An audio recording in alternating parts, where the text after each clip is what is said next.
नमो अरिहन्ताणं नमो सिद्धाणं नमो आयर्याणं नमो वज्रायाणं नमो लोये सवसाहुणं मङ्गलं भगवान् वीरो मङ्गलं गौतमो गणी मङ्गलं कुन्दकुन्दाढ्यो जैनधर्मोऽस्तु मङ्गलम् सर्वमङ्गलमाङ्गल्यं सर्वकल्याणकारकं प्रधानं सर्वधर्माणां जैनं जयतु शासनम्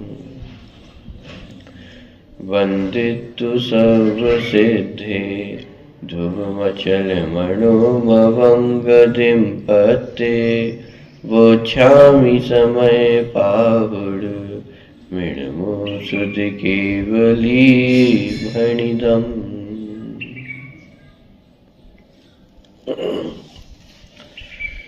समयसार जी ग्रंथ की प्रस्तावना पढ़ते हुए बंध अधिकार तक की चर्चा अपनी हो गई थी। मोक्ष अधिकार की चर्चा प्रारंभ करनी है। प्रश्न क्रमांक 21। मोक्ष अधिकार। जिस प्रकार बंधनों में जकड़ा हुआ पुरुष बंधन का विचार करते रहने से बंधन से मुक्त नहीं होता, उसी प्रकार कर्म बंधन का विचार करते रहने मात्र से कोई आत्मा कर्म बंधन से मुक्त नहीं होता। इस तरह का जो प्रकरण था अपन ने द्रव्य संग्रह ग्रंथ में भी पढ़ा था। जब मोक्षमार्ग अधिकार प्रारंभ हुआ था वहां पे भी ये इस तरह का प्रकरण अपन ने पढ़ा था टीका के अंतर्गत, विशेष तौर से कि कोई व्यक्ति बंधनों से मुक्त कब होगा। कि बंधन का विचार करता रहे तो क्या वह बंधन से मुक्त हो जाएगा?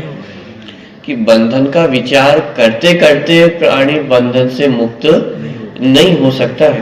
तो जिस प्रकार बंधन में जकड़ा हुआ पुरुष बंधन का विचार करते रहने से बंधन से मुक्त नहीं होता, उसी प्रकार कर्म बंधन का विचार करते रहने मात्र से कोई आत्मा कर्म बंधन से मुक्त नहीं होता। जब कितनी प्रकृतियों का बंध हुआ, कितनी की उदीर्णा होगी, कितनी की विच्छुत्ति होगी, मात्र ऐसे विचार करते रहने से कर्मों से मुक्त नहीं हुआ जा सकता है। हाँ, कर्म बंधन का ज्ञान होना आवश्यक है। जितना आवश्यक है उतना ज्ञान जिनागम में कराया गया है, 8 कर्म संबंधी। लेकिन मात्र 8 कर्मों के ज्ञान से अथवा 8 कर्मों के विचार से, ध्यान से कर्म बंधन से मुक्त नहीं हुआ जा सकता। अभी तो वह कर्म बंधन को छेद कर मुक्ति प्राप्त करता है। तात्पर्य यह है कि जो आत्मा बंध और आत्मा का स्वभाव जानकर बंध से विरक्त होते हैं, वे ही कर्म बंधन से मुक्त होते हैं। वास्तविक उपाय क्या है कर्म बंधन से मुक्त होने का? कि उस कर्म बंधन को छेदना ही कर्म बंधन से मुक्त होने का उपाय है। तो बंधन और मुक्त अवस्था का विचार होना, ज्ञान होना, और उसके बाद दोनों में भेद विज्ञान होना और अपने स्वरूप को पहचानना कि मैं कैसा हूं, कि मैं मुक्त स्वभावी हूं। तो जब उस मुक्त स्वभावी आत्मा को पहचाना जाएगा, उसमें समाया जाएगा, उसमें रमा जाएगा, तब जाकर के व्यक्ति उस बंधन से मुक्त हो सकता है। आत्मा और बंध के बीच प्रज्ञा रूपी छैनी को डालकर जो आत्मा उन्हें भिन्न भिन्न पहचान लेते हैं, वे बंध को छेद कर शुद्ध आत्मा को ग्रहण कर लेते हैं।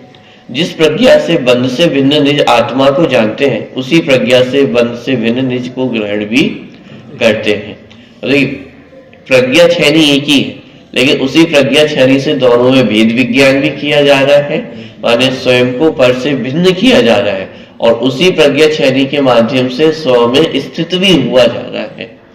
माने है तो प्रज्ञा छैनी मतलब हमारा जो ज्ञान है, वह ज्ञान ही भेद विज्ञान करने का कार्य कर रहा है, मुझे पर से पृथक कर रहा है, और मेरा एकत्व मुझ में ही स्थापित करने का कार्य भी वो ज्ञान का ही है, उसी प्रज्ञा छैनी का। जो अपन होता है ना एकत्व विभक्त आत्मा, आचार्य कुंद ने भी प्रतिज्ञा ली थी कि एकत्व विभक्त आत्मा को मैं दर्शाऊंगा। तो एकत्व विभक्त, तो विभक्त मतलब पर द्रव्य पर भावों से विभक्त है, माने उनसे रहित है। तो पर द्रव्यों से भिन्न जानने का कार्य भी किसने किया?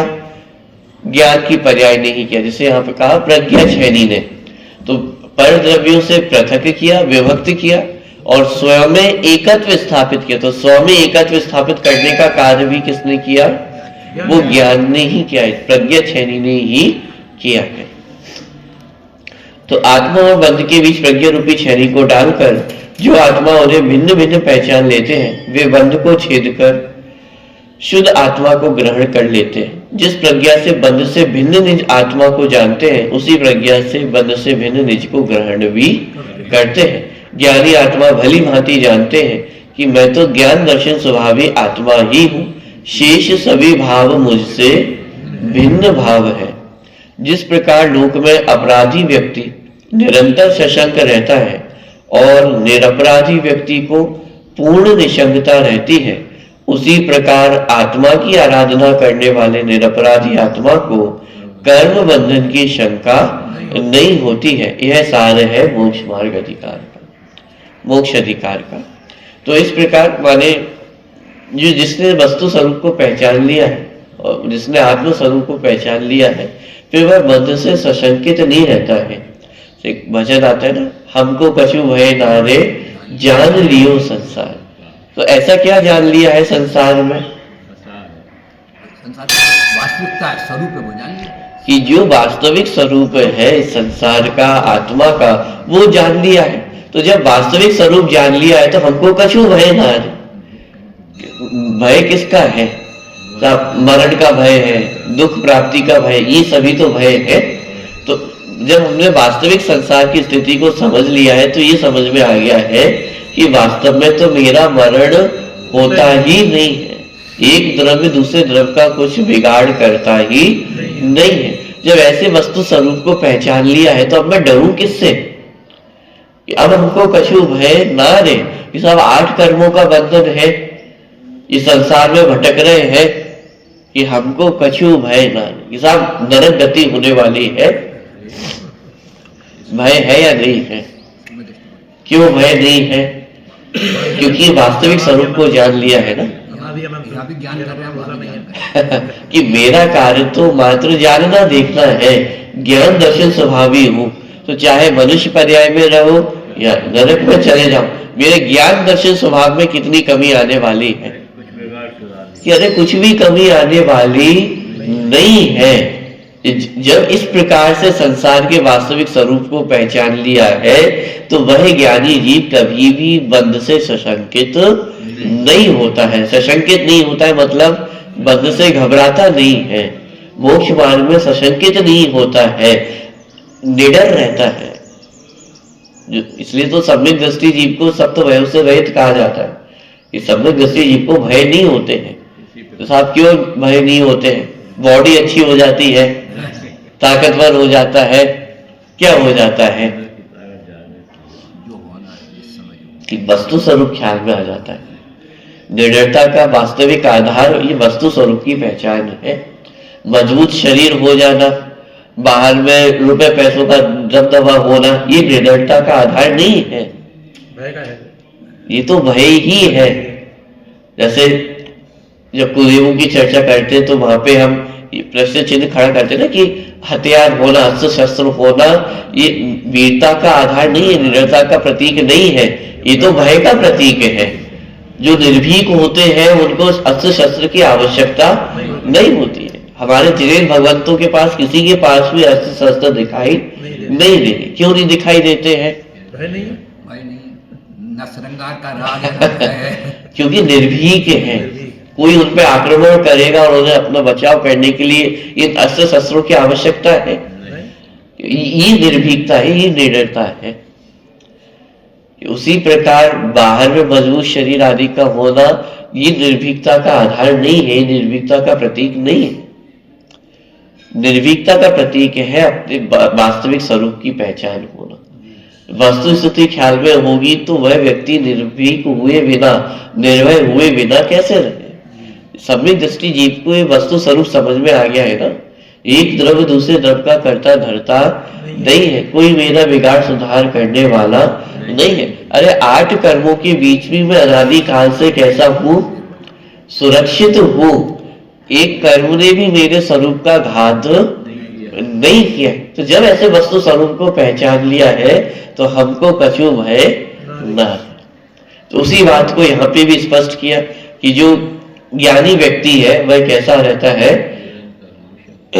इन कर्म बंधनों से सशंकित नहीं होता है।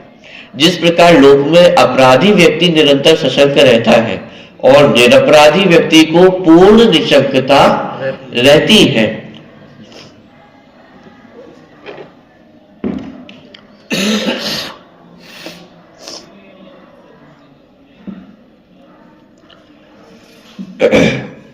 उसी प्रकार आत्मा की आराधना करने वाले निरपराधी आत्मा को कर्म बंधन की शंका नहीं होती। यह सार है मोक्ष अधिकार। इससे हमें एक बात और ख्याल में आती है, हमारे मन में बहुत बार ये प्रश्न खड़े होते हैं कि साहब मैं ऐसा करूंगा तो कितने कर्म का बंधन होगा, ऐसा करूंगा तो कितने कर्म का बंधन होगा, पूजन करने आता हूं तो कितने पुण्य का बंधन होगा, और कोई हिंसा हो गई तो कितने पाप का बंधन होगा।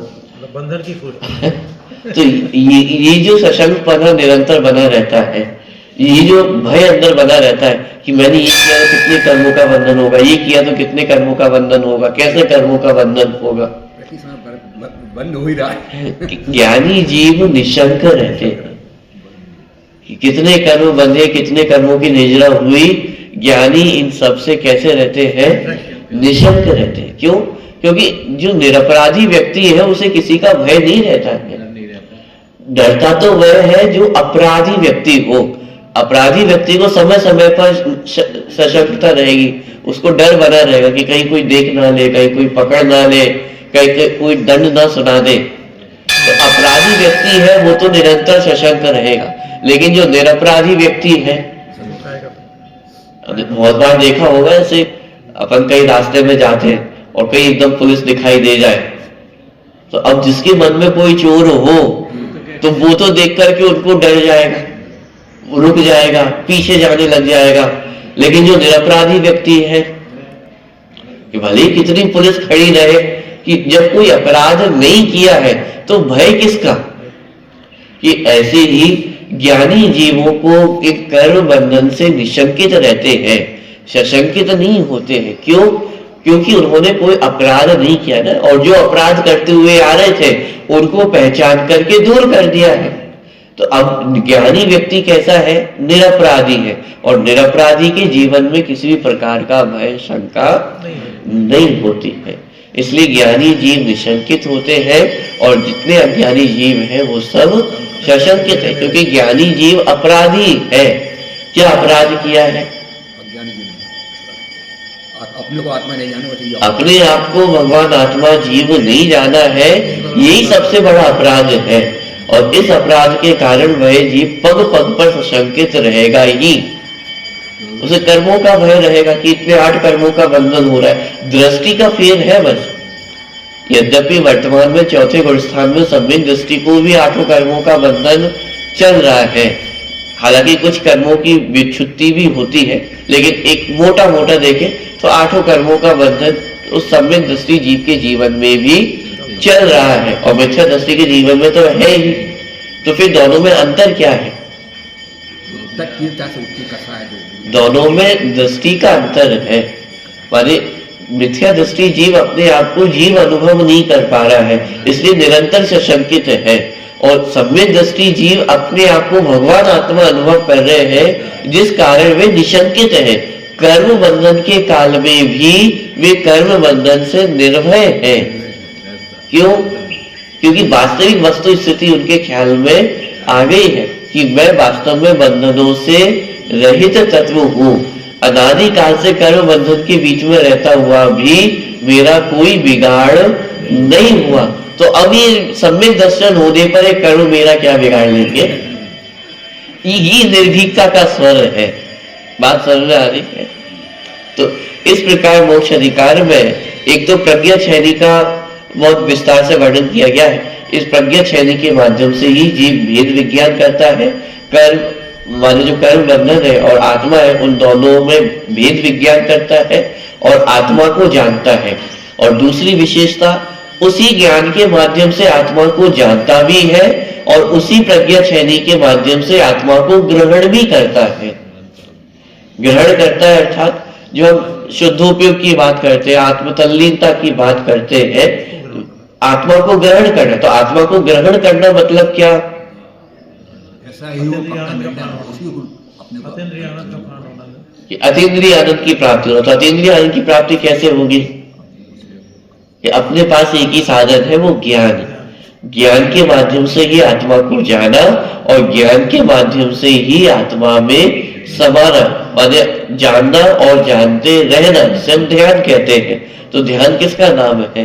जानना और उसे ही जानते रहना, उसी को जानते जानते रहने में तल्लीनता हो जाना, उसी का नाम ध्यान है, उसी का नाम शुद्धोपयोग है, उसी का नाम आत्मा को ग्रहण करना है। तो प्रज्ञा छेनी के दो कार्य हुए, एक तो कर्म और आत्मा में भेद विज्ञान करना कि मैं जीव हूं और मैं बंधनों से रहित हूं। तो ऐसा भेद विज्ञान किया तो आत्मा को जाना, और दूसरा कार्य उसी प्रज्ञा छेनी के माध्यम से आत्मा को ग्रहण भी किया जाता है। माने उसी प्रज्ञा छेनी से आत्मा को जानने का कार्य भी हो रहा है और उसी प्रज्ञा छेनी से आत्मा में लीन होने का कार्य भी हो रहा है। तो इसका नाम, माने ये प्रज्ञा छेनी के जो कार्य है उनका बहुत विस्तार से वर्णन किया। और फिर बाद में जो मोक्ष मार्ग में जो सम्यक दृष्टि जीव है, वे किसी भी भय से आशंकित नहीं होते हैं, वे निडर होते हैं, निर्भयता को प्राप्त होते हैं। इस प्रकार की चर्चा मोक्ष अधिकार में ली गई है। अंतिम अधिकार है सर्व विशुद्ध ज्ञान अधिकार। देखिए इसको भी पढ़ते हैं। अब सर्व विशुद्ध ज्ञान अधिकार में कहते हैं कि जिस प्रकार आंख पर पदार्थों को मात्र देखती ही है, उन्हें करती या भोगती नहीं है, उसी प्रकार ज्ञान भी पुण्य पाप रूप अनेक कर्मों को, उनके फल को, उनके बंध को, निर्जरा व मोक्ष को जानता ही है, करता नहीं है। करते तो संबंधी बहुत सारी चर्चा कर्ता कर्म अधिकार में करके आए हैं। पुनः फिर यहाँ पे सर्व विशुद्ध ज्ञान अधिकार में भी उस विषय को उठाया और ये बहुत स्पष्ट ये किया है कि आत्मा पर पदार्थों का मात्र ज्ञाता ही है।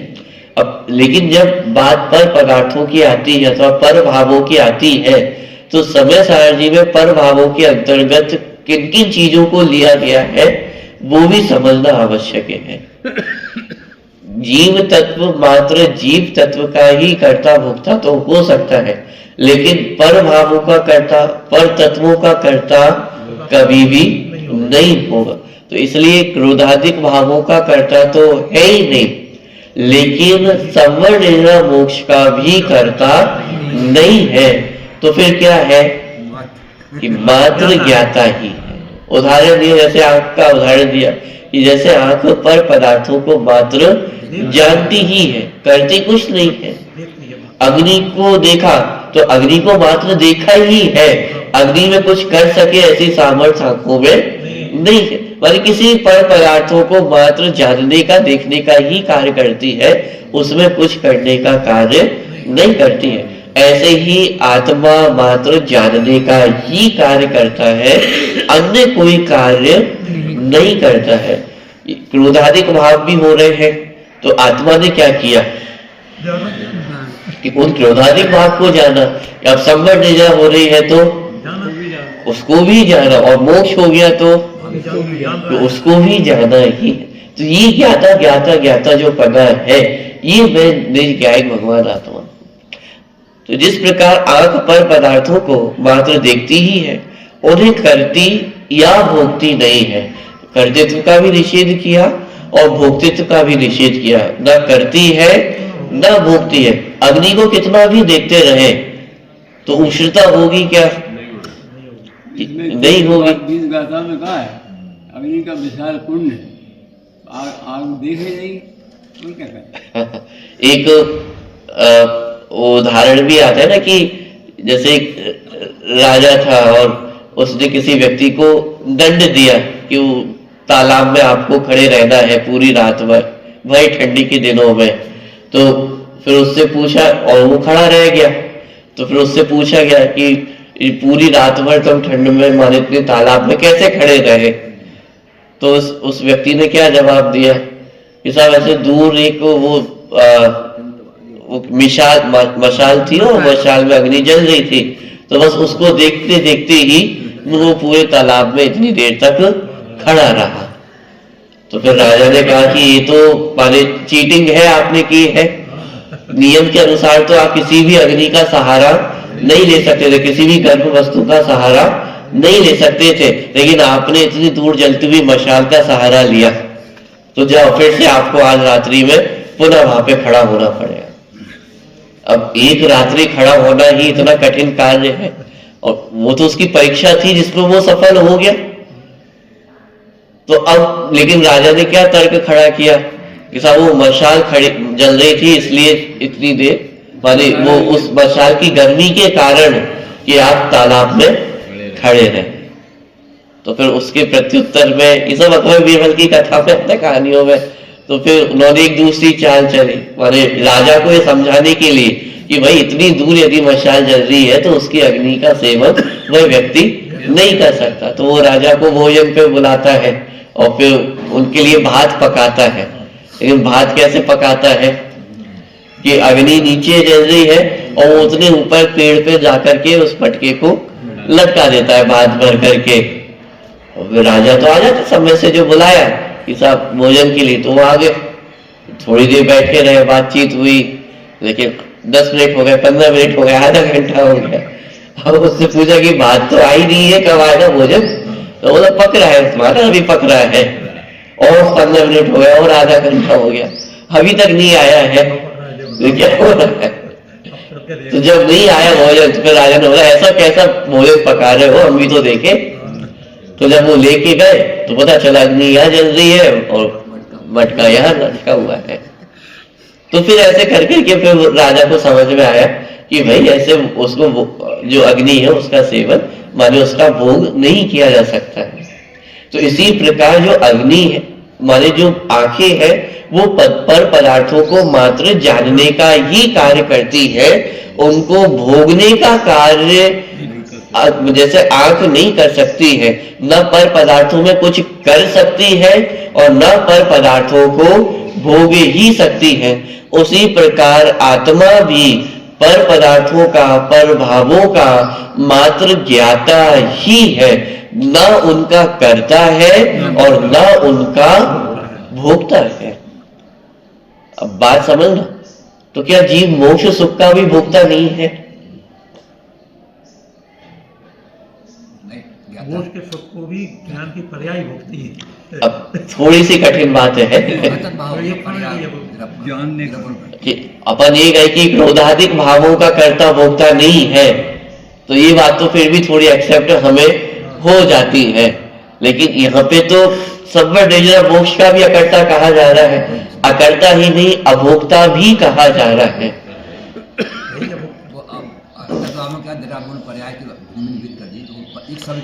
कल हमने 5 भावों की चर्चा देखी थी और 5 भावों में एक अंतिम भाव कौन सा था? पारिणामिक भाव। वो पारिणामिक भाव कैसा है कि पारिणामिक भाव निष्क्रिय तत्व है जिसमें कोई परिवर्तन होता। पूजन की पंक्तियों में पद देखा था, कौन सी पंक्तियां थी? अहोचित परम अकर्ता नाथ, अरे वह निष्क्रिय तत्व विशेष। सिद्ध पूजन योगेश जी बाबू जी की पूजन। तो निष्क्रिय तत्व विशेष, निष्क्रिय तत्व माने कि जिसमें क्रोधादिक का विकार भी नहीं है और संवर डेरा मोक्ष का भी प्रवेश नहीं है, ऐसा मैं निष्क्रिय तत्व हूं। और ऐसे निष्क्रिय तत्व में न क्रोधादि विकारी भावों का भोगता है और न संवर डेरा मोक्ष का ही भोगता है। इसलिए कहा कि अकर्ता है और अभोक्ता है, क्योंकि यदि भोक्ता हुआ तो फिर तो सक्रिय हो गया, कुछ ना कुछ परिवर्तन हुआ ना, एक परिणमन हुआ और पारिणामिक भाव कैसा है? निरपेक्ष भाव है। औदैक भाव से निरपेक्ष है तो छायक भाव से भी निरपेक्ष है। बात समझना, यदि क्रोधादि के उदय से निरपेक्षता की बात है तो छायक भाव रूप जो केवल ज्ञान आदि के है उनसे भी पारिणामिक भाव कैसा है? निरपेक्ष है। अनंत चतुष्टय से भी वो पारिणामिक भाव कैसा है? निरपेक्ष है। इसको आप ऐसा समझे कि वो अनंत सुख तो अभी प्रकट हुआ है, लेकिन वो पारिणामिक भाव कैसा है? वो तो अनादि अनंत सुख स्वभावी ही है, वो तो उसका स्वभाव ही है, उसमें कुछ नया उत्पन्न होता नहीं है, और जो है उसका कभी नाश होता नहीं है। ऐसा वो पारिणामिक भाव है। ठीक है, इसलिए हमने लिखा कि कर्मों को, उनके फलों को, उनके बंध को, निर्जरा व मोक्ष को जानता ही है, करता नहीं है। एक द्रव्य को दूसरे पदार्थों का कर्ता भोक्ता कहना मात्र व्यवहार का ही कथन है। निश्चय से विचार करें तो द्रव्यों के बीच कर्ता कर्म भाव ही नहीं है। दो द्रव्यों के बीच में कभी भी कर्ता कर्म संबंध नहीं होता है। क्यों? क्योंकि कर्ता कर्म संबंध मात्र जहां व्यापी व्यापकपना हो वहीं पे कर्ता कर्म संबंध बनता है, और व्यापी व्यापकपना एक वस्तु पे ही होता है। जिसमें तादात्म्य संबंध हो वही व्यापी व्यापक भाव होता है, और जहां व्यापी व्यापक भाव हो वही कर्ता कर्म संबंध हो सकता है। लेकिन चूंकि दो द्रव्य में अत्यंता भाव है, इसलिए उनमें कभी भी व्यापी व्यापकपना नहीं हो सकता है, और चूंकि व्यापी व्यापकपना नहीं है इसलिए एक द्रव्य दूसरे द्रव्य का कर्ता भी नहीं है। और एक द्रव्य को दूसरे द्रव्य का, दूसरे पदार्थों का कर्ता भोक्ता कहना मात्र व्यवहार का ही कथन है। निश्चय से विचार करें तो द्रव्यों के बीच कर्ता कर्म भाव ही नहीं है। केवल व्यवहारिक दृष्टि से ही कर्ता और कर्म भिन्न माने जाते हैं। यदि निश्चय से वस्तु का विचार किया जाए तो कर्ता और कर्म सदा एक ही माने जाते हैं। अब देखिए, यहाँ पे जो कर्ता और कर्म की बात है, यह कर्ता और कर्म मतलब 8 कर्मों की बात नहीं है। यहाँ व्याकरण में जिसे कर्ता कर्म कहा जाता है, कर्ता ने कर्म को, तो यहाँ उस कर्म की बात है। और यह ये कहा जा रहा है कि वास्तव में कर्ता और कर्म में भेद होता ही नहीं है। करने वाला अलग हो, कर्म कुछ अलग हो, ऐसा वास्तव में भेद होता नहीं है। क्योंकि ये कर्ता कर्म भाव व्यापी व्यापक पन्ने में, माने जहां व्यापी व्यापक भाव हो वहां बनता है, माने जहां तादात्म्य पना हो, और तादात्म्य पना एक ही वस्तु में होता है, दो भिन्न भिन्न वस्तुओं में तादात्म्य पना नहीं होता है। तो यहाँ पे ये कहा जा रहा है कि वास्तव में कर्ता ने कर्म किया, ये कहना भी व्यवहार की भाषा है। निश्चय से तो कर्ता और कर्म में भेद ही नहीं है। आत्मा ने ज्ञान के माध्यम से जाना, तो ये तो भेद हो गया। अब वास्तव में आत्मा और ज्ञान में भेद है ही नहीं। आत्मा और ज्ञान ये दोनों दो वस्तुएं नहीं है, ये एक ही है। आत्मा ही ज्ञान है, ज्ञान ही आत्मा है। तो वास्तव में निश्चय से देखा जाए तो कर्ता और कर्म में भेद होता ही नहीं है। स्पर्श रस गंध वर्ण और शब्दादि रूप परिणमित पुद्गल आत्मा से यह नहीं कहते कि तुम हमें जानो, और आत्मा भी अपने स्थान को छोड़कर उन्हें जानने को कहीं नहीं जाता। दोनों अपने अपने स्वभाव अनुसार स्वतंत्रता से परिणमित होते हैं, माने दोनों अपने स्थान को नहीं छोड़ते हैं। आत्मा को पर पदार्थों को जानने के लिए अपना स्थान छोड़ने की आवश्यकता नहीं है। इस प्रकार स्वभाव से आत्मा पर द्रव्यों के प्रति अत्यंत उदासीन होने पर भी अज्ञान अवस्था में उन्हें अच्छे बुरे जानकर राग द्वेष करता है। वास्तव में तो आत्मा कैसा है? पर पदार्थों से अत्यंत उदासीन है। और उदासीनता का आधार इस तरह से इसको स्पष्ट किया कि भाई जैसे किसी वस्तु के प्रति यदि हमें जिज्ञासा हो तो हम क्या करते हैं? तुरंत उसके नजदीक जाते हैं, तुरंत उसके पास दौड़ के पहुंच जाएंगे। छोटे बच्चे होते हैं ना, उनको कोई नई चीज दिखाई दे तो तुरंत उसके पास दौड़ के पहुंच जाएंगे कि हमें भी देखना है, हमें भी जानना है। तो ये जिज्ञासा का प्रतीक होता है। लेकिन आत्मा पर पदार्थों के प्रति कैसा है? उदासीन है। क्यों? क्योंकि किसी पर पदार्थ को जानने के लिए वो उनके पास नहीं जाता है, वो तो अपने स्थान पर ही रहता है और अपने स्थान पर रहते हुए ही सारे पदार्थ उसके ज्ञान का विषय बनते हैं। इसका मतलब आत्मा पर पदार्थों के प्रति कैसा है? उदासीन ही है। अब ध्यान देना, चाहे ज्ञानी हो अथवा अज्ञानी हो, ज्ञानी तो पर पदार्थों के प्रति उदासीन है ही, लेकिन अज्ञानी भी पर पदार्थों के प्रति उदासीन ही है। क्यों? क्योंकि अज्ञानी भी पर पदार्थ में कुछ कर धर नहीं सकता है। कुछ कर सकता होता तो बात अलग होती, लेकिन अज्ञानी व्यक्ति भी पर पदार्थों में कुछ कर सकता नहीं है। इसलिए पर पदार्थों के कर्तृत्व के संबंध में अज्ञानी भी कैसा है? उदासीन ही है। अब लेकिन अज्ञानता उसकी यही है कि उदासीन होते हुए अपने आप को पर पदार्थों का कर्ता जानता है, मानता है। ये उसकी अज्ञानता है। इसलिए दुखी होता नहीं। देखिए, तो इस प्रकार स्वभाव से आत्मा पर द्रव्यों के प्रति अत्यंत उदासीन होने पर भी, स्वभाव से आत्मा कैसा है? अत्यंत उदासीन है। तो ये अकेले ज्ञानियों की बात नहीं है, ये ज्ञानी हो चाहे अज्ञानी हो, जीव मात्र की बात है। जीव मात्र स्वभाव से कैसा है? पर पदार्थों से अत्यंत उदासीन है। तो अत्यंत उदासीन होने पर भी अज्ञान अवस्था में, इसका मतलब अज्ञानी भी अज्ञान अवस्था में भी पर पदार्थों से तो कैसा है? उदासीन ही है। लेकिन अज्ञान अवस्था में क्या करता है? उन्हें अच्छे बुरे जानकर राग द्वेष करता है। कोई पदार्थ अच्छा है, कोई पदार्थ बुरा है, मैं कुछ अच्छा कर सकता हूं, बुरे को रोक सकता हूं। तो ये जो अच्छे बुरे की कल्पना है, यही राग द्वेष का कारण है और वे राग द्वेष ही हमारे दुख का कारण है। तो अत्यंत उदासीन होने पर भी जीव क्या करता है? पर पदार्थों में अच्छे बुरे की कल्पना करता है और यही उसके दुखों का कारण है। शास्त्र में ज्ञान नहीं है क्योंकि शास्त्र कुछ जानते नहीं है, इसलिए ज्ञान अन्य है और शास्त्र अन्य है, ऐसा जिनदेव कहते हैं। इसी प्रकार शब्द रूप गंध रस स्पर्श कर्म धर्म द्रव्य अधर्म द्रव्य काल आकाश एवं अन्य वशान में भी ज्ञान नहीं है, क्योंकि यह सब कुछ जानते नहीं है। अतः ज्ञान अन्य है और ये सब अन्य है। इस प्रकार सभी पर पदार्थों एवं अध्यवसान भावों से भेद विज्ञान कराया गया है।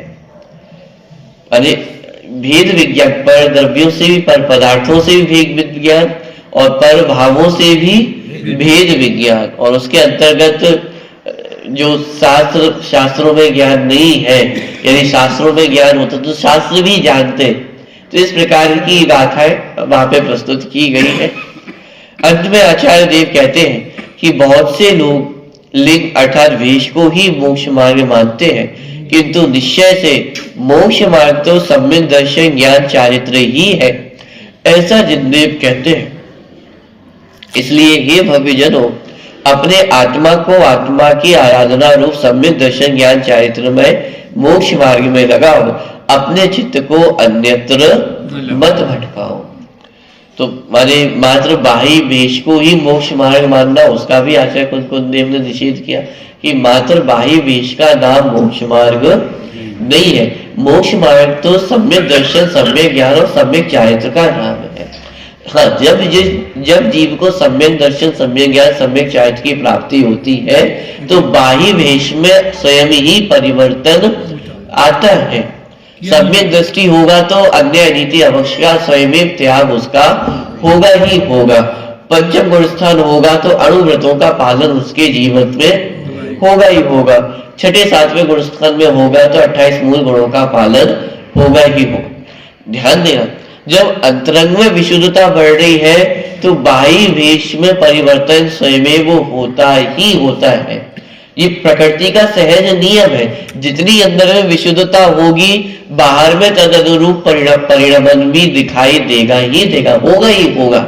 लेकिन बाह्य में परिणमन हो, परिवर्तन हो, और अंतरंग में परिवर्तन हो ही जाए, ये आवश्यक नहीं है। इसलिए आचार्य कुंद प्रेरणा किसकी दे रहे हैं कि मोक्ष मार्ग तो सम्यक दर्शन, सम्यक ज्ञान और सम्यक चारित्र का नाम है।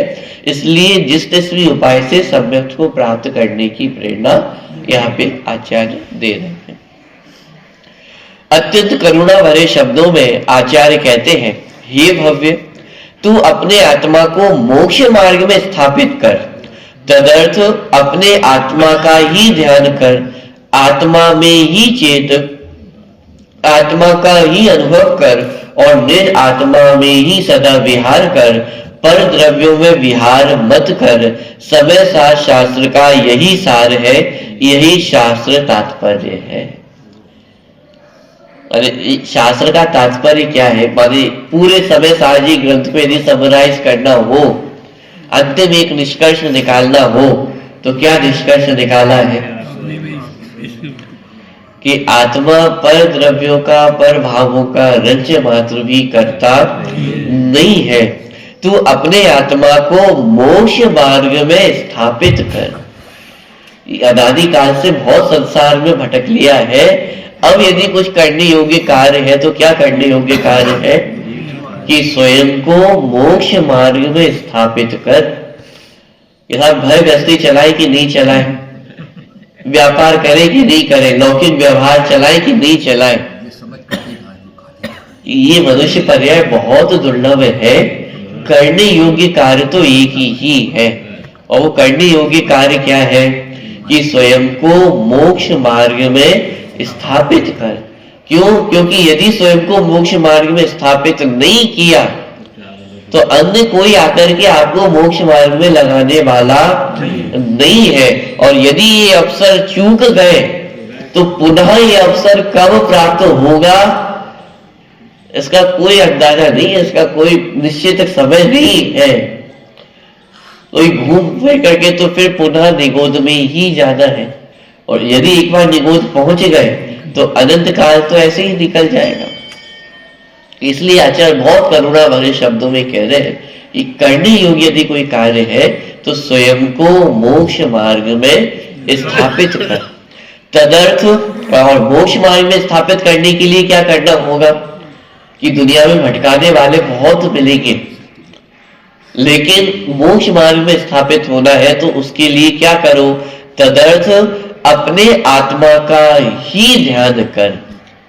अब इतना कहकर के आचार्य ने जितना ग्रहित मिथ्यात्व है उस सब का निषेध कर दिया, और जितना अग्रहित मिथ्यात्व है उस सब का भी निषेध कर दिया। माने संपूर्ण मिथ्यात्व में प्रहार कर दिया आचार्य ने एक पंक्ति कह करके। क्या करो कि अपने आत्मा का ही ध्यान कर। आत्मा के अतिरिक्त अन्य किसी भी वस्तु का ध्यान मोक्ष मार्ग नहीं। आत्मा में ही चेत, आत्मा का ही अनुभव कर और निज आत्मा में ही सदा विहार कर। पर द्रव्यों में विहार मत कर। पर द्रव्यों में विहार करना मतलब पर द्रव्यों में राग द्वेष करना, अपने उपयोग को बाहर रमाना, उनमें राग द्वेष करना, उनमें अच्छे बुरे की कल्पना करना, ये पर द्रव्यों में विहार करना है। और आचार्य एकदम स्पष्ट शब्दों में कह रहे कि पर द्रव्यों में विहार मत कर। समय सार शास्त्र का यही सार है, यही शास्त्र तात्पर्य है। इस प्रकार आचार्य अमृत चंद्र के अनुसार 415 गाथाओं में आचार्य कुंद कृत समय सार समाप्त हो जाता है। इसके उपरांत आचार्य अमृत चंद्र आत्मख्याति टीका के परिशिष्ट के रूप में अधिकांश यादवान उपाय, उपेय भाव एवं ज्ञान मात्र भाव और भगवान आत्मा की 47 शक्तियों का बड़ा ही मार्मिक निरूपण करते हैं, जो मूलतः पठनीय है। इस ऊपर जो यहाँ पे लिखा ना, इस प्रकार आचार्य अमृत चंद्र के अनुसार 415 गाथा है।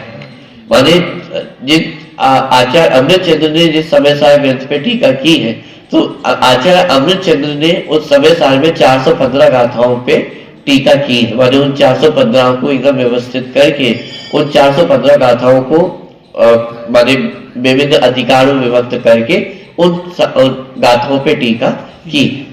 अन्य आचार्यों के मत में देखें, जैसे जैसन आचार्य है, तो उनके अनुसार गाथाओं के क्रम में माने जो गाथाओं की संख्या है उनमें कुछ और अधिकता दिखाई देगी, माने कुछ गाथाएं वहां पर है, यहाँ पर नहीं।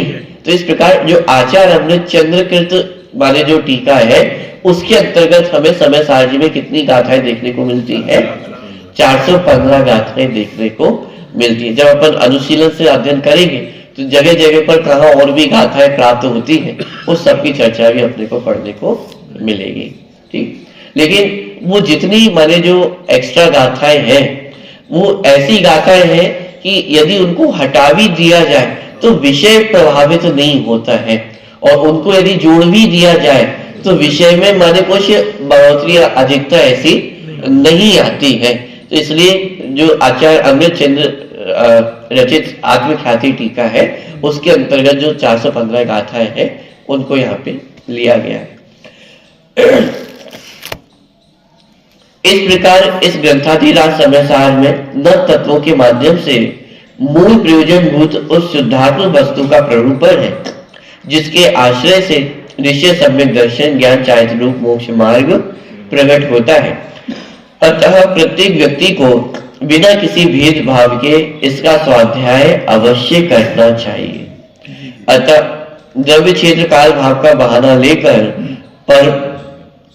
परम अध्यात्म के प्रतिपादक इस शास्त्र के अध्ययन का निषेध करने वाले मनीषियों को पंडित डोडामल जी के इस कथन की ओर ध्यान देना चाहिए।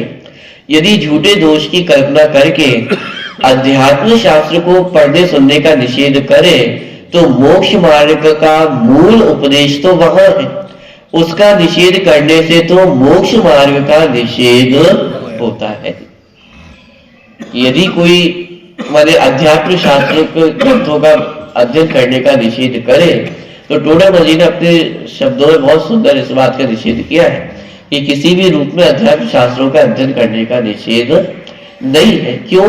क्योंकि यदि अध्यात्म शास्त्रों का ही निषेध कर देंगे तो मोक्ष मार्ग का जो मूल है, माने इसको कहें कि मोक्ष मार्ग का जो हृदय है वो तो अध्यात्म शास्त्रों में भरा हुआ है। मोक्ष मार्ग का जो हार्द है, जो भेद विज्ञान है, उस भेद विज्ञान की चर्चा तो मूल रूप से इन अध्यात्म शास्त्रों में ही की गई है। और यदि अध्यात्म शास्त्रों के अध्ययन का ही निषेध कर देंगे तो भेद विज्ञान का निषेध हो जाए, माने भेद विज्ञान का ज्ञान कैसे होगा?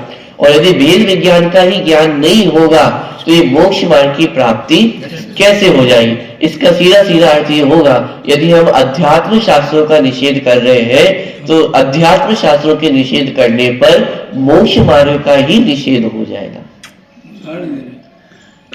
जिस प्रकार मेघ वर्षा होने पर बहुत से जीवों का कल्याण होता है और किसी को उल्टा नुकसान हो तो उसकी मुख्यता करके मेघ का तो निषेध नहीं करना। जैसे मान लीजिए कोई इसी को पढ़ते हैं, उसी प्रकार सभा में अध्यात्म उपदेश होने पर बहुत से जीवों को मोक्ष मार्ग की प्राप्ति होती है, परंतु कोई उल्टा पाप में प्रवृत्ते तो इसकी मुख्यता करके अध्यात्म शास्त्रों का निषेध नहीं करना।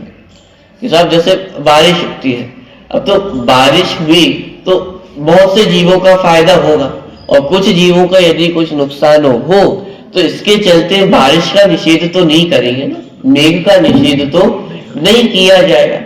उसी तरह जब अध्यात्म की वर्षा होगी तो उसमें बहुत सारे जीव उसमें भीगेंगे और अपना कल्याण भी करेंगे, लेकिन उस अध्यात्म वर्षा में कोई यदि अपना नुकसान कर ले तो उस अध्यात्म वर्षा का निषेध करना तो उचित नहीं है।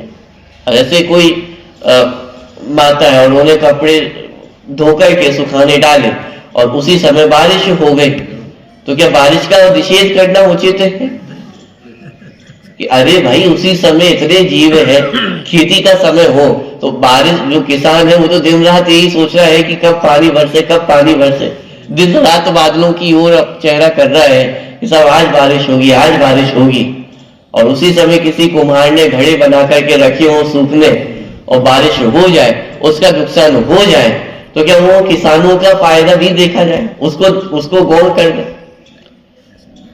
कि भाई बारिश तो अपने समय से ही होगी और बारिश तो प्रकृति का नियम है और उसमें जीवों का फायदा होता है, और यदि कुछ व्यक्तियों का नुकसान हो तो उसमें मेघ का, बारिश का निषेध नहीं किया जाता है। ऐसे ही ये अध्यात्म तो प्रकृति का नियम है। ये भेद विज्ञान, मैं अलग हूं, परद्रव्य अलग ही है, ये तो प्रकृति में ही है ना। तो अध्यात्म वर्षा में तो भीगना ये हमारा कर्तव्य है, इससे तो ये कल्याणकारी ही है। लेकिन यदि कोई अपना नुकसान कर बैठे तो उसके कारण अध्यात्म को रोक देना ये तो उचित नहीं है। उचित कार्य क्या है कि भाई जो विपरीत ज्ञान किया है उसको सम्यक रूप से समझो। निश्चयभाषी हो जाना तो क्या निश्चय का वर्णन करना खत्म करना कि सब लोग निश्चयभाषी हो जाएंगे इसलिए हम निश्चय की बात ही नहीं करते। तो पहले भी अज्ञानी थे, अब भी अज्ञानी। अरे तो ये तो सेम बात व्यवहार नहीं के संदर्भ में भी होगी कि लोग व्यवहारवासी हो जाएंगे, तो क्या व्यवहार की बात करना बंद कर देंगे? ना व्यवहार नहीं की बात करना बंद करना है, ना निश्चय नहीं की बात करना बंद करना है। बंद क्या करना है? अज्ञानता का निषेध है, व्यवहाराभास का निषेध है, निश्चयाभास का निषेध है। व्यवहार नहीं और निश्चय नहीं का वर्णन तो जिनवाणी में किया ही है ना। बात समझ में आ रही है? तो यदि हम अध्यात्म का निषेध कर देंगे तो मोक्ष मार्ग का ही निषेध हो जाएगा। उसी प्रकार सभा में अध्यात्म उपदेश होने पर बहुत से जीवों को मोक्ष मार्ग की प्राप्ति होती है। अरे हम यही की बात क्या करें, तीर्थंकर की दिव्य ध्वनि में भी यदि कोई उल्टा ग्रहण करके चला जाए तो क्या दिव्य ध्वनि का निषेध कर देंगे? और हुआ ना इस युग में, पहले ही तीर्थंकर भगवान के साथ हो गया कि इतने जीव तीर्थंकर भगवान की दिव्य ध्वनि का श्रवण कर रहे हैं और उनसे पहले मोक्ष की प्राप्ति कर रहे हैं, और वही एक ऐसा जीव है जो दिव्य ध्वनि का श्रवण करके भी विपरीत रास्ते पर चलेगा, और उनके सामने इतने मतों की रचना कर दी तो क्या किया जाए? चलना है आज भी। कि साहब इससे तो अच्छा दिव्य ध्वनि खिलती ही नहीं, तो कम से कम मारीची बिगड़ता तो नहीं। अरे भाई बिगड़ा तो एक मारीची है, लेकिन उस दिव्य ध्वनि के निमित्त से कितने जीवों ने अपना कल्याण किया वो दिखाई नहीं देना है। अरे भाई दोष दिव्य ध्वनि में नहीं है, दोष तो उस व्यक्ति में है जिसने गलत ग्रहण किया है। उपदेश तो सही ही दिया जा रहा है, लेकिन उस सही उपदेश को भी यदि कोई गलत ग्रहण कर ले तो अपराध उपदेश का नहीं है, अपराध उस व्यक्ति की समझ का है, उस व्यक्ति की अज्ञानता का है। तो उसी प्रकार के अध्यात्म शास्त्रों का अध्ययन हो, तो यदि कोई अध्यात्म शास्त्रों पढ़ करके निश्चयभाषी हो जाए तो गलती अध्यात्म शास्त्रों की नहीं है, गलती उस स्वयं व्यक्ति की है, उसके अज्ञानता की है। निषेध अज्ञानता का करना है, और हम निषेध किसका कर देते हैं? क्यों? ज्ञान की स्रोत का ही निषेध कर देते हैं कि साहब न ज्ञान होता न अज्ञानता फैलती। लोक में एक माने व्यंग के रूप में कहावत कही जाती है कि जितना कम ज्ञान हो उतनी कम कंफ्यूजन होती है, और जितना अधिक ज्ञान हो उतनी अधिक कंफ्यूजन होती है। इसलिए हम ज्यादा ज्ञान करते ही नहीं है, कम ज्ञान में संतुष्ट है। जितना ज्यादा पढ़ो उतनी ज्यादा और कंफ्यूजन हो। अभी तक तो आलू प्याज ही छोड़ा था, और ज्यादा अध्ययन कर लो तो पता चला मूली भी नहीं खाना, गाजर भी नहीं खाना, ये भी नहीं, वो भी नहीं, सब चीजें छोड़वा दो आप तो। इसलिए हम ज्यादा पढ़ते लिखते ही नहीं है। अज्ञानी का कि अरे भाई निषेध तो अज्ञानता का करना था, और हम निषेध किसका करते हैं? ज्ञान का ही निषेध करते। कि उसी प्रकार यहाँ पर भी अध्यात्म जीव के दुख का कारण नहीं है। अध्यात्म तो मूल अध्यात्म शास्त्रों में तो मूल भेद विज्ञान की बात है, मूल मोक्ष मार्ग की बात है, तो वह जीव के दुखों का कारण नहीं है। जीव के दुख का कारण तो उसकी अज्ञानता है। उसी प्रकार सभा में अध्यात्म उपदेश होने पर बहुत से जीवों को मोक्ष मार्ग की प्राप्ति होती है, परंतु कोई उल्टा पाप में प्रवर्ते तो इसकी मुक्तता करके अध्यात्म शास्त्रों का निषेध नहीं करना, तथा अध्यात्म शास्त्रों से कोई स्वच्छंद हो सो वह तो पहले भी मिथ्या दृष्टि था, अब भी मिथ्या दृष्टि ही रहा। इतना ही नुकसान होगा कि सुगति ना होकर कुगति होगी, परंतु अध्यात्म उपदेश ना होने पर बहुत जीवों को मोक्ष मार्ग की प्राप्ति का अभाव होता है और उसमें बहुत जीवों का बुरा होता है। इसलिए अध्यात्म उपदेश का निषेध नहीं करना। टोडामल ने तर्क दिया कि भाई जो अध्यात्म का निषेध कर रहा है वह तो पहले भी मिथ्या दृष्टि ही था, आगे भी और अभी भी यदि कुछ गलत ग्रहण कर लिया तो मिथ्या दृष्टि ही रहेगा। हाँ, नुकसान से इतना और अधिक बड़ा है कि पहले कदाचित थोड़े शुभ भाव करके सुगति कर लेता, अब तो और कुगति ही उसने अपनी निश्चित कर ली है। सिर्फ इतना ही थोड़ा और नुकसान बड़ा है, और वो भी एक व्यक्ति का। लेकिन यदि अध्यात्म का ही निषेध कर देंगे तो उस अध्यात्म के आधार से जो बहुत से जीवों को मोक्ष मार्ग की प्राप्ति होने वाली थी वो मोक्ष मार्ग का ही अभाव हो जाएगा। तो एक व्यक्ति के नुकसान को रोकने के लिए हम इतने सारे जीवों के हित को, फायदे को तो रोक नहीं सकते हैं। और जो एक व्यक्ति ने अपना नुकसान किया है वो भी शास्त्रों की गलती नहीं है, वो तो स्वयं की गलती है। स्वयं की गलती का आरोप किसी और पे करके उस वस्तु को रोक देना ये कहाँ का न्याय है। जिस व्यक्ति से लाखों जीव अपना हित कर रहे हो उस वस्तु के आधार से यदि कोई अपना हित कर ले तो क्या उस वस्तु को रोक दिया जाए। जैसे घर घर में चाकू छुरी होते हैं, तो चाकू छुरी क्या काम में आते हैं? सब्जी बनाने के कार्य में प्रयोग किए जाते हैं। अब यदि उससे कोई अपने नुकसान कर ले तो इसका मतलब उनका प्रयोग करना रोक दिया जाए, ये तो उचित नहीं है। ऐसे ही अध्यात्म से तो अपना हित ही होता है, कोई उससे अपना नुकसान करे तो अध्यात्म शास्त्रों का उपदेश देना तो बंद नहीं किया जाएगा। भव और भव के भाव का अभाव करने में संपूर्णतः समर्थ इस ग्रंथादि राज का प्रकाशन, वितरण, पठन, पाठन निरंतर होता रहे और सबके हाथ में मैं भी इसके मूल प्रतिपाद्य समय सारभूत निजात्मा में ही एकत्व स्थापित कर तल्लीन हो जाऊं, अथवा मेरा यह नश्वर जीवन भी इसी के अध्ययन, मनन, चिंतन तथा रहस्य उद्घाटन में ही अविराम लगा है, इस पावन भावना के साथ विराम लेता हूँ। इस प्रकार हमने प्रस्तावना पढ़ी है और कल से अपन जो मूल समय सारणी ग्रंथ है अनुशीलन के आधार से उसको अपन प्रारंभ करेंगे। सजानंदी शुद्ध स्वरूपी अविनाशी में आत्म स्वरूप, सजानंदी शुद्ध स्वरूप।